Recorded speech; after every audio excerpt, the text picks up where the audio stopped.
할렐루야, 주님의 이름을 찬양 드립니다. 네, 항상 제가 예배 설 때마다 감동이 넘칩니다. 오늘도 말씀 시작하기 전부터 또 대표 기도를 통해 또 찬양을 통해 큰 은혜가 넘친 줄로 믿습니다. 우리 배중호 안수 집사님이 또 오랜만에 우리 11시 예배 기도를 이제 또 하셨고, 이런 마음의 주를 향한 순종과 헌신이 얼마나 주님께서 또 기쁘게 받으시겠습니까? 우리 비전위원 수련회 갔을 때 가장 인상적이었던 게 깊이가 있는 은혜가 막 임하면서 각자의 이제 마음의 소원을 이렇게 기도 제목으로 말하는 시간도 있었는데, 그때 우리 안수 집사님 고백하셨던 게 아직도 기억이 나요. 그때 약간 눈물을 머금으시면서 우리 교회를 너무 사랑하고 우리 교회가 지난 힘들었던 그 아픔이 씻겨지면서 더 하나 되기를 원하는 간절한 마음이 고백이 되셨었는데, 그게 누가 들어도 진심이었고 그 간절한 사랑의 마음이 정말 기쁘시구나, 이런 거에 제가 많이 그 감동과 또 소망을 보았던 그런 비전 수련회였던 것 같습니다. 또 오늘 그 중창단이 찬양했던 고백도 표대를 향하여 라는 찬양을 불렀는데, 함께 지어져 가느니라 라는 찬양도 금년에 제가 주제 찬양으로 생각하지만 표대를 향하여 라는 이 찬양도 우리 서울신강교회의 주제 찬양이 되어서 지난 일은 이제 우리가 잊어버리고 주의 표대를 향해 힘있게 달려가는 축복의 한 해로 사용받게 될 줄로 믿습니다. 네, 큰 은혜 받아서 감사드리고 하나님께 영광의 박수 다시 한번 올려드립니다. 자, 오늘은 봉독해드린 본문 말씀을 통해서 천국 계산법이라는 내용으로 말씀의 은혜를 나눠보도록 하겠습니다. 이번 주에는 이제 명절이 있었기 때문에 명절하면 늘 생각나는 것이 여러 가지가 있지만 올라오는 그 귀성 차량 행렬이 또 많이 인상에 남는 것 같습니다. 이렇게 보통 때 같으면 뭐 1시간 거리 또 뭐 몇 시간이면 갈 수 있는데, 그 올라오는 귀성 행렬이 너무나 막히고 하다 보니까 뭐 말 들어보니 어떤 분은 뭐 5시간 걸렸다는 분도 있고, 또 어떤 분은 뭐 그거보다 더 많은 시간을 차 안에서 이렇게 보냈다는 분들도 있는 것 같아요. 근데 겹겹이 앞에 차들이 많이 막혀 있고 그 가는 시간이 많이 지루해서 허리도 아프기도 하고, 또 운전이라고 하는 것이 나만 운전 잘하면 되는 것이 아니라 상대방이 또 어떻게 사고를 낼 수도 있는 것이기 때문에 늘 그 사고의 그 긴장감과 위협 속에서 내릴 때까지 그 긴장을 풀지 못하는 것이 그 차량의 귀성 행렬이기 때문에 참 그 자체가 즐겁지가 않고 좀 스트레스도 있고 좀 많은 부담과 긴장을 가지고 오게 되는 길이 바로 귀성 행렬인 것 같습니다. 그런데 그런 귀성 행렬 가운데 그 누구도 그 차 안에서 귀성 행렬 때문에 깊은 절망의 우울증까지 빠지는 분들은 그다지 있지가 않고, 또 그 안에서 차라리 죽고 싶다라고까지 생각하는 분도 별로 없어요. 왜냐하면 우리는 알고 있기 때문이에요. 그 귀성 행렬이 불편하고 지루하고 여러 스트레스 상황에 있긴 하지만 한번 따라서 고백해 봅니다. 이 길은 지나간다. 이 길은 끝난다. 이 두 가지를 다 알고 있기 때문에 그런 여러 불편과 스트레스와 아픔이 있어도 이건 길이다, 이건 지나간다, 여기서 영원히 내가 살 것도 아니다를 알고 있기 때문에 그 길을 그냥 견디면서 꾹꾹 참으면서 넘길 수가 있고, 끝내는 우리의 편안한 쉼터인 집에 도착하면 역시 집이 좋다, 그리고 집에서 또 많은 또 충전과 회복과 또 쉼이 그 집 안에, 거처 안에 있는 줄로 믿습니다. 하나님 말씀에 인생이 무엇인가 라는 정의가 많이 나오는데, 인생은 영원히 살 것이 아니고 잠시 잠깐 지나가는 과정에 지나지 않으며, 우리가 영원히 거할 거처는 주님께서 내가 너희를 위하여 처소를 예비하러 가노니 그곳에 내가 너와 영원히 함께 거할 것이며, 그 영원한 처소는 성경 말씀에 주님께서 예비하신 천국이라고도 표현되어 있기도 하고, 또 주님께서 완성하실 새 예루살렘 성이라고도 표현이 되고 있는데, 그곳에서 우리는 주와 함께 왕노릇하는 저와 여러분의 삶이 될 줄로 믿습니다. 그래서 성경 말씀을 합독해 봅니다. 내일 일을 너희가 알지 못하는도다. 너희 생명이 무엇이냐? 너희는 잠깐 보이다가 없어지는 안개니라. 사람은 헛것 같고 그의 날은 지나가는 그림자 같으니이다. 아멘. 우리는 짧은 인생을 그냥 짧은 인생답게 과정으로 잘 살고, 우리가 더 중요하게 생각해야 되는 것은 영원한 거처가 되는 그 천국의 입구에서 주님 앞에 어떤 평가와 어떤 최후의 그 한마디를 듣는가에 따라 어떤 사람은 세세토록 주와 왕노릇하는 누림의 거처 안에 주인공으로서 서게 될 자도 있지만, 성경 말씀에는 너희가 슬피 울며 이를 갈며 바깥 어두운데 쫓겨나갈 인생도 분명히 있다고 하는 말씀을 기억하면서 길바닥에서 노숙자처럼 살려고 아예 거기서 자리를 펴고 눕지 마시고, 우리는 표대를 향하여 영원한 거처를 향하여 영원한 쉼터가 되는 그곳을 바라보면서 나아가는 저와 여러분 되기를 주님의 이름으로 축복합니다. 그러면 주님 앞에 듣게 되는 그 마지막 평가, 주님 앞에 그 천국에 입성하기 전에 마지막 듣게 되는 그 심판대 앞에서의 주의 그 계산법이 중요해요. 그것을 모르고 룰을 잘 파악하지 못한 상태에서 달렸을 때 우리는 헛된 노력을 할 경우가 많습니다. 그래서 오늘은 그 천국의 입구에서 주님께서 어떤 계산법을 가지고 내 인생을 달아보시며 내 인생을 평가하시는가, 그걸 말씀 안에 좀 몇 가지 붙잡아 보기를 주님의 이름으로 축복합니다.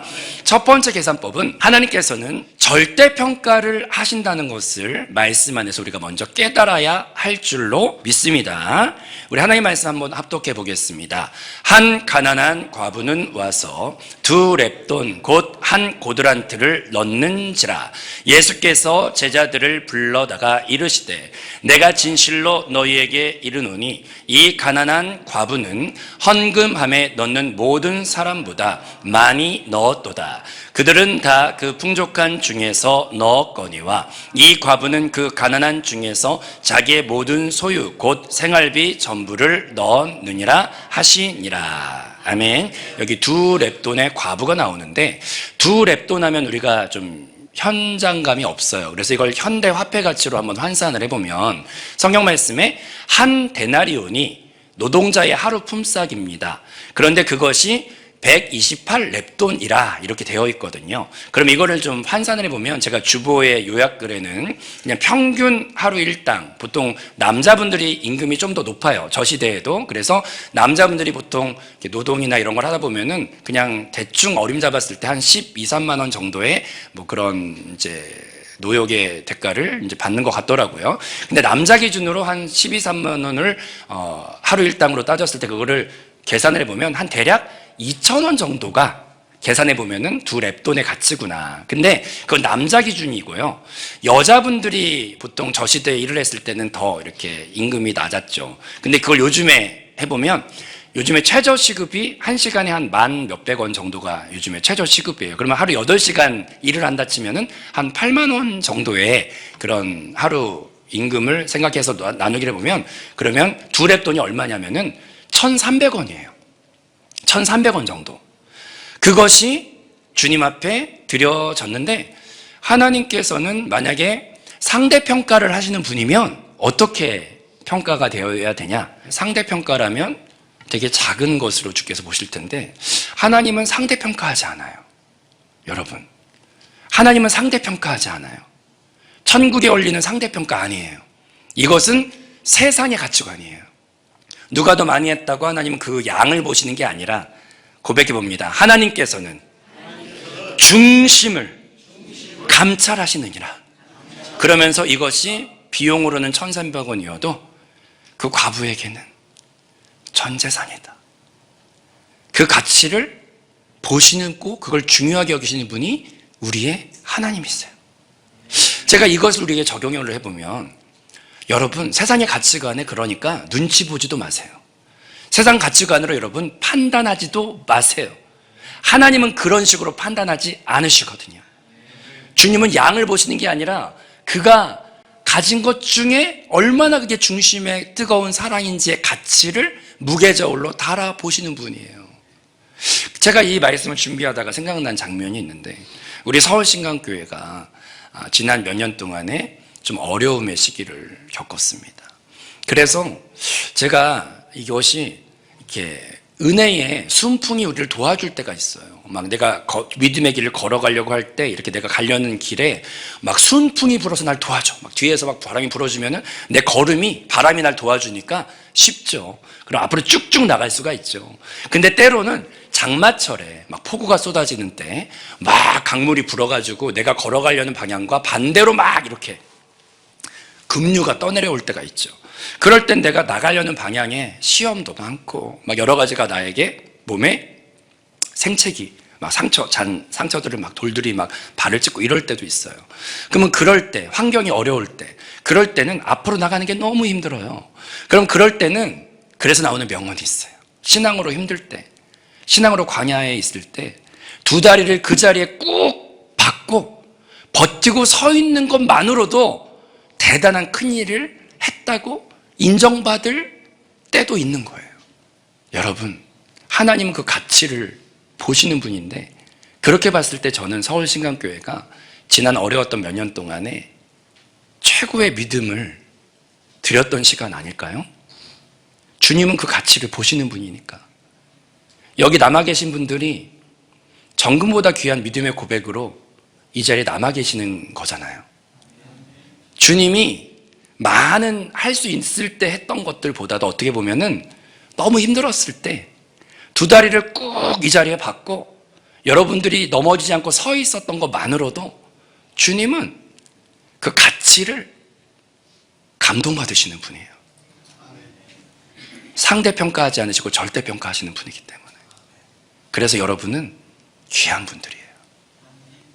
남들의 평가를 신경도 쓰지 마시고 내가 주님 앞에서 상황과 상관없이 가장 귀한 것을 드려왔구나.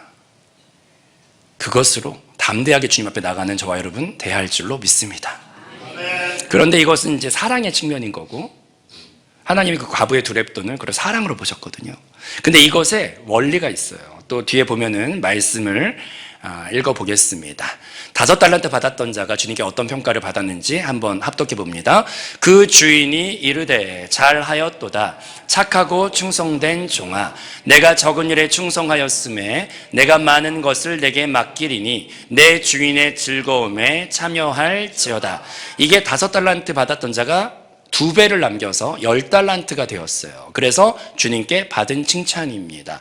그런데 2달란트 받았던 자도 칭찬을 받았는데 그는 어떻게 칭찬받았는지 한번 합독해 보겠습니다. 그건 23절에 나오는데 합독해 봅니다. 그 주인이 이르되 잘하였도다. 착하고 충성된 종아, 내가 적은 일에 충성하였음에 내가 많은 것을 내게 맡기리니 내 주인의 즐거움에 참여할지어다. 자, 2달란트도 2배를 남겨서 4달란트가 됐는데 상대평가로 한다면 10달란트가 많습니까? 4달란트가 많습니까? 10달란트가 많으면 그가 더 대우를 받아야 되는데 하나님은, 예수님은 뭐라고 말하시냐? 제가 앞뒤를 비교해 드릴게요. 자, 21절 10달란트 남긴 자와 자, 23절 4달란트 남긴 자의 성경 구절이 차이가 있습니까? 똑같습니까? 글자 하나 틀리지 않고 똑같아요. 하나님은 양으로 승부하는 분이 아니라 네가 지금 있는 환경이 어딘데 거기에서 얼만큼 충성했는지 중심을 보시는 분이에요. 글자가 차이가 있어요, 없어요? 5달란트에서 2배를 했기 때문에 2달란트에서 2배를 했기 때문에 둘은 똑같은 자예요. 세상 가치관은 그렇게 평가하지 않아요. 그래서 우리가 주님 앞에 나갈 때 당당하셔야 돼요. 그리고 내가 가진 것 중에 주님을 얼마나 사랑하는지만 주님 보시기 때문에 그 안에 담대함으로 따라합시다. 평가받지도 말고 평가하지도 말고 주를 사랑하는 마음으로 나아갑시다. 아멘. 이게 사랑의 측면이에요. 근데 주의 은혜는 공의의 측면도 있어요. 그래서 주의 말씀이 경외감이 드는 건데 이 다음 구절을 한번 합독해 봅니다. 예수께서 이르시되 내 마음을 다하고 목숨을 다하고 뜻을 다하여 주 너의 하나님을 사랑하라 하셨으니. 저는 이 말씀 읽다 많이 눈물이 터지고 회개를 했습니다. 왜냐하면 하나님이 중심을 보셔서 양으로 보시지 않는 거는 맞아요. 근데 그게 어떻게 보면 더 두려운 말씀이에요. 왜냐하면 중심을 보시기 때문에. 주께서 말하시는 것은 형식이 아니라 사랑이라는 것을 볼 수 있는데, 저기 보니까 주를 사랑할 때 어떻게 사랑하라고 하시냐면은, 너희는 다른 말씀 다 잊으셔도 되는데 저기 중요한 단어가 목숨을 다하여 사랑하라 이렇게 돼 있죠. 왜 그러냐? 사랑의 진정성은 바로 우리의 목숨을 다할 만큼의 1순위의 사랑만이 인정받는 사랑이 되기 때문에 그렇습니다. 제가 뉴스 보도를 하나 보고 좀 충격을 받았는데, MBC의 2025년에 한 7월 달 정도에 보도된 실화 뉴스인데, 저기 보니까 23개월 된 남자 옥동자 아이를 잘 낳았어요, 부모가. 근데 사랑이라고 하면 그 아이를 사랑할 때 그 부모가 그 아이가 당연히 1순위의 사랑이 되어야 되죠. 근데 그 1순위의 사랑을 그 아이한테 주지 않고 저 부부는 그 아이가 1순위가 아니에요. 게임 중독이 있어서 게임하는 시간이 더 좋았어요, 그 부부가 다. 그래가지고 그 아이를 집에 혼자 방치해버리고, 그 부부가 아이 그냥 방치해버리고 게임을 하러 가서 중독자처럼 게임을 하다 보니까 그 아이가 그날따라 무슨 감기약인가 뭘 먹었는데, 그때가 코로나 시즌인지 언제인지 잘 모르겠지만 그 약의 어떤 부작용이나 어떤 게 발작을 해가지고, 그럴 때 골든타임을 놓치면 안 돼요. 빨리 응급실에 데려가든지 해야 되는데, 그 부모는 아이를 사랑함보다 게임이 더 좋아서 그 아이는 어느 순간 2순위로 밀려나서 그 아이는 죽어버리고 말았어. 여러분, 사랑이, 진정성 있는 사랑이 2순위가 있습니까? 여러분에게 부부관계에 적용을 해볼 때, 내 아내가 나를 사랑한다고 해서 결혼했는데 알고 봤더니 고등학교 때 그 첫사랑을 못 잊어. 연락을 하고 어느 순간 나는 2순위가 되어 있는 걸 뒤늦게 알았다. 여러분, 2순위의 사랑도 행복하십니까? 화가 나십니까? 사랑은 그 안에 1순위라는 말을 포함하고 있어요. 여러분, 주님을 사랑하시죠? 사랑하십니까? 사랑하십니까? 베드로도 3번 물어봤는데 나도 물어봐야지. 그러면 그 안에 포함되어 있는 고백이 뭔지 아세요? 예수님은 우리한테 목숨을 바쳐 1순위의 사랑을 주셨는데, 나는 주님께 예수님이 몇 순위 정도 될까요? 그래서 이 두렙돈이라는 말이, 생각해 보시면 1,300원인데요. 이게 요즘에 아메리카노 한 잔이 얼마입니까? 보통 2,500원부터 4,000원까지 다양하죠. 비싼 데는 더 비싸. 이 여자는 커피 한 잔을 사 먹을 형편이 안 되는 가난한 여자예요.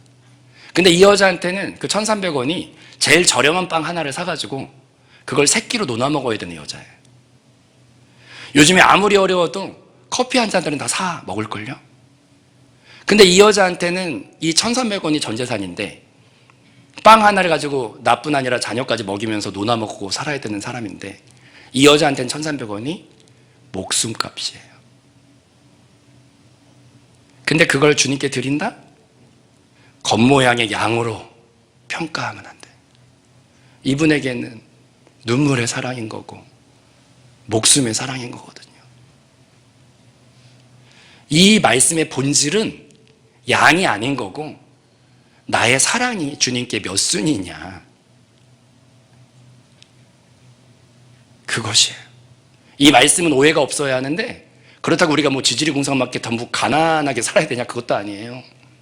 부자여도 상관없고 힘들어도 상관없는데, 주님은 중심을 보시는데, 목숨을 다하여 나는 너에게 죽음으로까지 왔고 이제 남은 건 나의 화답만 남았는데, 우리는 지금 모습은 부족할지라도 주께서 우리를 인도에 가시면서 베드로가 몇 번 넘어졌어도 결국 주님께 그 순수한 사랑을 고백하는 자로 주께서 바꾸셨거든요. 여러분, 그게 우리의 표대가 되어야 할 줄로 믿습니다. 부자들 중에도 제가 은혜 받는 거, 여러분 다 그렇게 되길 바라는데, 마가의 다락방 이렇게 딱 생각을 해보면은 120명이 다락방에 모였는데, 여러분, 다락방이 120명이 들어가는 집은 쪽방이 아니라 대저택이잖아요. 근데 성경에서 보면은 그렇게 대저택을 가진 자도 주를 1순위로 사랑할 수가 있죠. 그러니까 핍박할 때 자기의 집을 공격받고 위험에 노출했어도 이분도 목숨값으로 마가의 다락방을 제공을 할 수 있는 거죠. 여러분, 양이 중요한 게 아니고 부자여도 상관없고 어려워도 상관없어요. 주님이 보시는 본질은 일순위의 사랑을 드리는 것을 주께서 가슴 꽉 차게 받아주시는 줄로 믿습니다. 주님은 중심을 보십니다. 자, 두 번째 천국 계산법. 두 번째는 무엇으로 충만한가를 꼭 물어보신다는 것을 깨달아야 할 줄로 믿습니다. 세상에서 뭘 성공했냐 이게 중요하죠. 근데 그 천국 입성할 때는요, 하나님이 성분을 보세요. 우리의 체질. 근데 그것이 무엇으로 충만한가를 보신다는 것을 깨달아야 할 줄로 믿습니다. 하나님 말씀 합독해 봅니다. 모세가 백성에게 이르되 너희는 두려워하지 말고 가만히 서서 여호와께서 오늘 너희를 위하여 행하시는 구원을 보라. 두 번째 말씀도 합독합니다. 요단이 곡식 거두는 시기에는 항상 언덕에 넘치더라. 언약궤를 맨 자들의 발이 물가에 잠기자. 여기 보니까 두 가지 물길이 나오는데요. 출애굽기에는 두 가지 물길을 거쳐야만 축복의 가나안 땅에 들어갈 수가 있었습니다. 그런데 출애굽기에 시작하는 단계에 있는 물길은 홍해바다였고 40년의 광야 생활이 끝날 때쯤에 만났던 마지막 물길은 요단강이에요. 근데 이 두 물길은 큰 차이점이 있어요. 첫 번째 홍해바다는 내 노력으로 건너온 물길이 아니라 그래서 여기 이제 유명한 찬양 가사가 여기 성경 구절에 나왔는데 너희는 가만히 있어 주가 하나님 되말지어다. 이게 이 찬양 가사가 이 성경에서 나온 거예요. 홍해바다 가를 때는 너희가 양동이 가지고 와서 막 물을 다 퍼서 마르게 해서 건너간 게 아니라 절대적인 주님이 은혜로 갈라주심을 통하여 그 구원의 사망의 공격으로부터 통과되고 그들은 오히려 진멸을 받는 은혜로 통과한 길이 홍해바다였다는 것을 깨달아야 할 줄로 믿습니다. 우리가 받은 구원이 바로 은혜로 받은 구원이에요. 예수가 죽어서 받은 구원이 저주받았던 압제의 그 애굽의 그 세상에 사탄의 압제받았던 우리가 구원받고 탈출했던 것은 예수의 은혜의 죽으심을 통하여 우리가 빠져나오고 승리했던 그 첫 경험이 은혜의 구원인 것을 깨달아야 할 줄로 믿습니다. 근데 이것으로 완성이 아니에요. 은혜로 구원받았다고 완성이 아니에요. 출애굽기의 40년이 뭐예요? 광야 생활인데 거기에서 날마다 뺑뺑이를 돌고 죽고 막 훈련받고 자아가 깨지고 이런 과정을 막 겪다가 요단강 앞에 서는데 거기에서는 강이 갈라지는 방법이 달라요. 자, 보면은 법궤인데 이 법궤를 메고 너희가 갈라져서 들어가는 게 아니라 갈라지지 않은 상태에서 그 물길을 걸어 들어간다는 뜻은 그렇게 걸어 들어갔을 때 그때 갈라지는데 이거는 무슨 뜻이냐? 따라해봅니다. 죽으러 들어가라. 그것이 되는 사람들이 그들의 순종을 보고 갈라진 게 요단강의 갈라짐이었다는 것을 깨달아야 할 줄로 믿습니다. 법궤가 무게를 환산을 해봤는데 그게 대단한 이제 통나무 조각들, 이렇게 두꺼운 나무들 가지고 이렇게 합판이 아니라 나무죠. 나무를 가지고 이렇게 만들고 그 안에 겉은 전부 다 금으로 둘러싸여 있고 위에 또 이렇게 천사의 그 조각상 2개가 또 있고 그 안에 그것만 해도 무거울 텐데 그 안에 돌 십계명 판 2개가 들어있고 또 돌 항아리가 들어있으니 그 무게를 학자들이 환산했을 때 아무리 안 나가도 100kg에서 200kg 사이 정도 뭐 이렇게 얘기를 하더라고. 혼자 들 수가 없어서 4명이 들고 들어가요. 근데 그거를 지고 강물에 들어가라고 해서 그거를 들어갈 수 있는 자는 어떤 사람만 들어갈 수 있냐?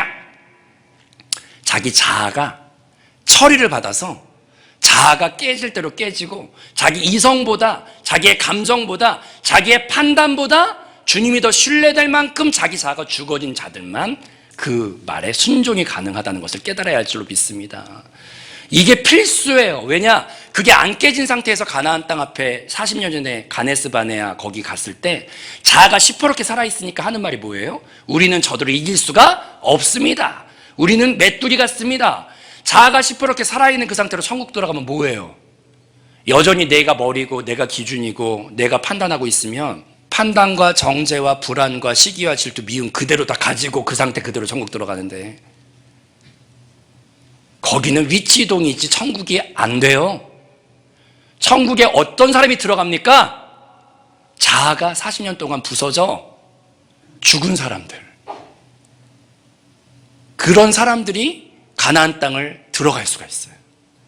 그래서 40년 동안 뺑뺑이를 치며 한 건 뭐예요? 자아가 죽어지고 순복하고 깨어지는 훈련을 받다가, 그러니까 나중에는 들어가라 했을 때 머리로는 이게 죽으로 들어가는 길인데 그게 되는 거예요.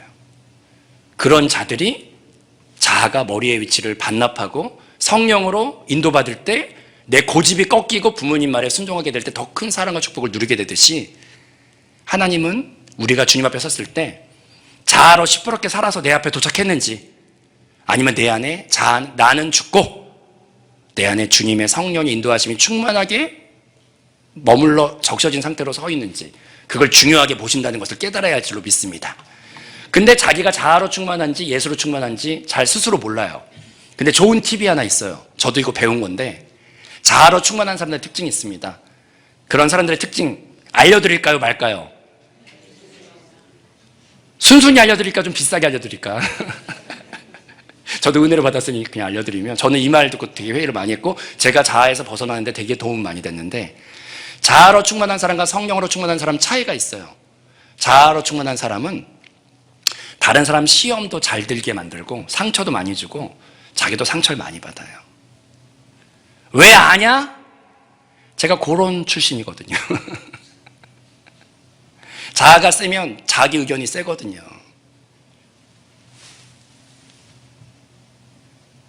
나는 못 느끼지만 남들 막 상처받고 있어요, 옆에요.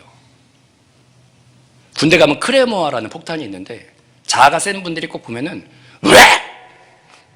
다혈질은 왜! 하고, 내성적인 분은 조용히 와서 얘기 좀 해요.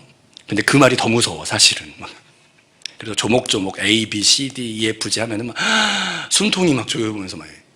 자, 자아가 세면은 내 의견을 관철시키기 때문에, 내가 결국 머리기 때문에 내 말을 다 들어야 돼. 그러면 꼭 나는 못 느끼지만 주변에서 상처받는 일들이 생겨요. 그게 자아의 특징이에요. 근데 예수님은 자기가 오라도 기다려줘요. 예수님은 자기가 오라도 몰아치는 것보다 그를, 내가 틀려서가 아니라 하나됨을 깨트리기 싫어서, 여러분이 지금 얼마나 깨끗해서 예수 그리스도가 내주하는 그리스도가 들어오셔가지고 떠나지 않고 버리지 않고 계신 게 아니에요. 나를 사랑해서 내가 그런 길로 가지만 떠나지 않고 내 안에 계시잖아요. 예수님은 끝까지 나를 품어주시죠.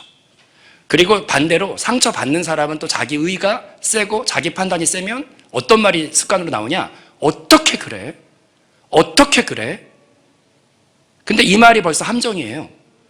여기에서 예수님이 우리 안에 역사하시면 일단 은혜가 충만하니까 그럴 수도 있지 쪽으로 가고, 몰라서 그렇지. 예수님이 십자가 위에서 하신 말은 저들이 하는 짓을 모르나이다. 이 죄를 저들에게 돌리지 마옵소서. 예수로 충만하면 어떻게 되냐? 내 육신과 자아가 점점 빠져나가기 때문에 성령 안에 있을 때 약간 이렇게 생명사계로 이렇게 보호받는 느낌이 들면서, 누가 오른밤을 탁 친다. 그러면 육신과 자아가 있을 때는 이제 머리끈을 등에 메고 이제 밤잠 못 자는데, 성령 충만하면 스데반처럼 어떻게 됩니까? 천사의 미소를 하고, 오른밤을 누가 때렸다. 그러면 성경에 어떻게 적혀 있죠? 왼뺨도 대주라. 이거 자아는 못하는 거예요. 근데 예수 안에 있으면 그 은혜가 충만하니까 돌을 던져도, 스데반이 뭐라 그래요? 저들이 하는 짓을 모르나이다. 저들의 죄를 돌리지 마옵소서. 나를 받아주소서. 예수님만 그렇게 살 수 있는 게 아니라 은혜로 적셔진 사람은 또 그런 말을 하게 됩니다. 우리가 주님 앞에 섰을 때 주님이 성분을 보실 텐데, 시퍼렇게 살아있는 자아로 주님 만나시겠습니까? 아니면 예수로 충만하네. 예수로 무엇으로 채워져서 주님 앞에 서겠습니까? 나는 죽고 예수로 충만하게 채워져서 주님 앞에 설 수 있기를 축복합니다. 자, 성경 말씀을 같이 한번 합독해 보면, 시작. 그런즉 이제는 내가 사는 것이 아니요 오직 내 안에 그리스도께서 사시는 것이라. 이는 내게 사는 것이 그리스도니 죽는 것도 유익함이라. 죽읍시다. 아이고 죽겠네 라는 말을 축복의 말로 받읍시다. 요거 말씀으로 깨닫고 눈치 있는 사람은 빨리 죽는데 그럼 인생 편해요. 근데 끝까지 살아있는 사람들은 하나님의 환경으로 한 번씩 이렇게 깨닫게 해야 되고 병으로 깨닫게 해야 되니까 여러분이 알아서 선택하세요. 근데 말씀으로 깨닫고 빨리빨리 자아가 주님 앞에 반납되어지며 예수가 나타나는 저와 여러분 되기를 주님의 이름으로 축복합니다. 자, 그 다음 세 번째 원리는 싹이 나지 않아도 뿌려야 합니다. 성경 말씀 합독합니다. 그런즉 심는 이나 물 주는 이는 아무것도 아니로되 오직 자라나게 하시는 이는 하나님뿐이니라. 심는 이와 물 주는 이가 일반이나 각각 자기의 일한 대로 자기의 상을 받으리라. 그 다음 말씀도 합독합니다. 나로 말미암아 너희를 욕하고 박해하는 거짓으로 너희를 거슬러 모든 악한 말을 할 때에는 너희에게 복이 있나니 기뻐하고 즐거워하라. 하늘에서 너희의 상이 큼이라. 아멘. 여기 중요한 천국계산법의 두 가지 원리가 또 나왔는데, 어떤 이는 은사가 뿌리는 걸 잘하는 분이 있어. 베드로처럼 막 관계도 넓고 해가지고 아유 뭐 나와봐 그냥 자말 맞고 나와봐 막 이렇게 하면서 이렇게 잘 끌어들여가지고, 저도 옛날에 뭐 청동원 전도주의나 이런 거 할 때 보면 어떤 권사님이 그렇게 동네를 휩쓸고 다니면서 그렇게 잘 끌어와요. 막 한 번에 10명씩 등록시키고 이런 걸 너무 잘하는 분이 있어. 근데 그분의 약점은 뭐냐? 데려놓 왔는데 한 달 지나면 그분들이 싹 사라져. 이분은 데려오는 건 잘하는데 데려와서 양육하고 이렇게 정착시키는 것도 약한 분이 있는데, 또 반대로 어떤 분은 숙기도 없고 막 이렇게 내성적이고 그래가지고 막 길거리 나가서 하는 건 너무 잘 못하는데 누가 탁 오면은 친해지면서 더 잘하는 분이 있어. 또 내성적인 분들 중에서 이런 분들은 또 물 주는 분들이야. 물 주면서. 근데 여기 보니까 성경 말씀 뭐라고 되어 있습니까? 뿌리는 자는 뿌리는 자대로, 물 주는 자는 물 주는 자대로. 거기 뭐라고 적혀있어요? 제 말이 아니라 따라합시다. 각각 자기의 상을 받느니라. 그래서 싹이 날까 아니 날까 걱정하지 말고 일단 나가서 뿌려라. 뿌리면 수지 맞는다. 천국 계산법은 세상 가치관과 달라요. 그래서 우리 대부분 다 이것도 자아가 깨져야 전도자래요. 나가서 왜 못합니까? 거절당할까 봐 못해요. 내 체면 때문에 자아가 시퍼렇게 살아있을 때. 근데 성경 말씀에 뭐라고 돼 있어요? 뒷구절에 거절당해도 기뻐하라. 거절당할 때 오히려 기뻐하라. 그것을 상으로 쳐준다 이거죠. 성경 말씀 두 번째 말씀에 제가 이거를 막 힘있게 한번 말씀 나누고 난 다음에, 예전에 남정교구 사역할 때 남자분들이 의외로 또 체면이 중요하기 때문에 전도할 때 되게 거절당할까 봐 못하는 이런 게 있었는데, 이것만 막 읽고 기도를 열심히 하고 나갔더니 갑자기 이제 어떤 집사님 한 분이 오더니 목사님 거절이 상급이네요. 그러더니 갑자기 길거리 나가가지고 막 거절당하면 아싸, 막 거절당하면 아싸, 정립됐네, 정립됐어. 거절당하면, 이게 제 말이에요, 성경 말이에요? 거절당할 때 기뻐하라. 천국에 너희 상이 큼이라. 그래서 막 이분이 막 거절당할수록 기뻐서 정립됐네, 정립됐네, 정립되었네. 그래서 막 이렇게 거절을 기쁘게 막 당하시더라고. 그리고 뿌리는 자는 뿌리는 자의 상을 받는다. 싹이 나고 자라게 하는 분은 우리가 아니에요. 생명이신 하나님이죠. 그건 하나님께 맡기고 나는 그냥 뿌리는 거지. 돌짝밭을 만나도 뿌리고 가시밭을 만나도 뿌리고, 그래서 먼저 뿌리는 거예요, 성경에서는. 여러분, 전도하기 좋은 봄이 찾아오는데 알아서들 하세요. 나는 맨날 이러는. 그리고 여러분, 싹이 날까 아니 날까 성과도 없이 뿌리는 것에 대해서 경솔하게 판단하면 안 돼요. 전도는 미련한 모양이라도 성경에 귀하다 적혀 있어요. 왜 그래? 이 근거에 따라서 거절도 상급인 거고, 뿌리면 뿌리는 상이 있는데, 그렇게 따졌을 때 비가 오나 눈이 오나 뿌리는 자리에 있다? 그런 분들과 친해지시기 바래요. 천국의 거부니까. 그리고 여러분, 그런 꿈을 꾸셔요. 직장에서, 가정에서 두 가지 복습합니다. 따라합시다. 싹이 나지 않아도 뿌리는 자는 뿌리는 상을 거절받으면 상이 큼이라. 여러분, 뭐 때문에 바쁘세요 요즘에? 길에서 노숙자처럼 사는 게 중요해서 바쁘세요? 성경적으로 영원한 거처를 바라볼 때 점같이 지나가는 안개 안에서 쇼부를 보지 마시고 성경적으로 볼 때 영원한 거처에서 주와 함께 세세토록 왕노릇하는 그 우리의 본향을, 참된 샬롬의 안식을, 거기 우린 주인공들이니까 주님 앞에서 값진 삶을 살다 왔구나. 너는 예수로 충만하구나. 너에게 많은 거절과 많은 뿌림의 순종 안에서 열매가 너무 많구나. 그리고 너는 목숨을 다해 사랑했구나. 그 거룩한 칭함을 모두 받는 저와 여러분 되기를 주님의 이름으로 축복합니다. 우리 표대를 향하여 좀 찬양했으면 좋겠습니다. 표대를 향하여 그리스도 예수 안에서 구름의 상을 위하여 달려가노라. 이전에 있는 것을 모두 잊어버리고 앞에 계신 그리스도께로 달려. 표대를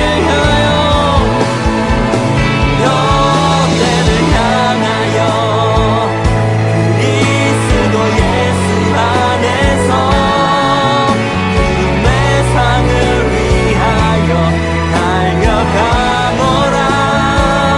이전에 있는 것을 모두 잊어버리고 앞에 계신 그리스도께로 달려가노라. 이전에 있는 것은 모두 잊어버리고 앞에 계신 그리스도께로 달려가노라.